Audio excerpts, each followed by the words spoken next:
Yaw, kamusta mga Kamis Sports? LeBron James, Stephen Curry, at Max Christie. Yan ang ating pag-uusapan sa araw na ito. Matapos ngang matalo ng Team USA sa FIBA World Cup ay agad ngang nagpahayag ng interest itong si LeBron James na gusto niyang maglaro sa Team USA next year, at agad ngang nagsalita rin dyan ang iba pang mga superstars katulad na lamang nina Stephen Curry, Anthony Davis, at Kevin Durant.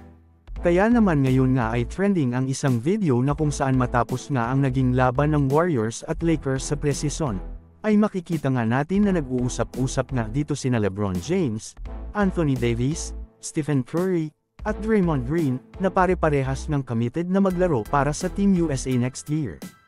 Kaya maraming NBA fans nga ang natuwa sa interaction ng apat na ito na tila close na nga sila sa isa't isa, at paniguradong makakatulong ito sa chemistry nila next year para sa Team USA.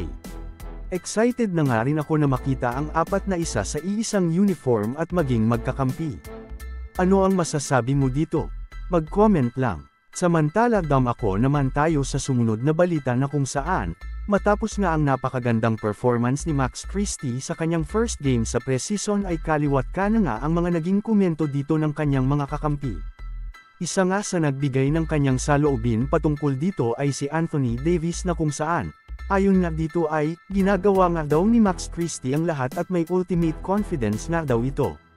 Habang ayon naman sa head coach ng Los Angeles Lakers na si Darvin Ham, ay kaya nga daw bumante sa multiple position item si Max Christie.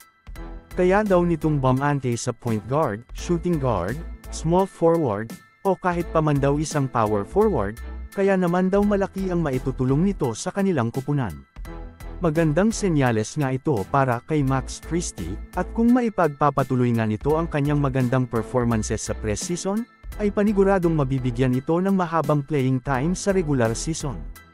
Ayon nga rin sa mga NBA insiders na ito na nga daw ang susunod na breakout star sa Los Angeles Lakers ngayong season.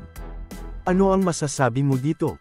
Mag-comment lang. So, ayon lamang ang ating mabilisang balita sa araw na ito, sana ay nag-enjoy ka. Huwag mo na ding kalimutang mag-subscribe bilang pagsuporta sa ating YouTube channel. Maraming salamat po.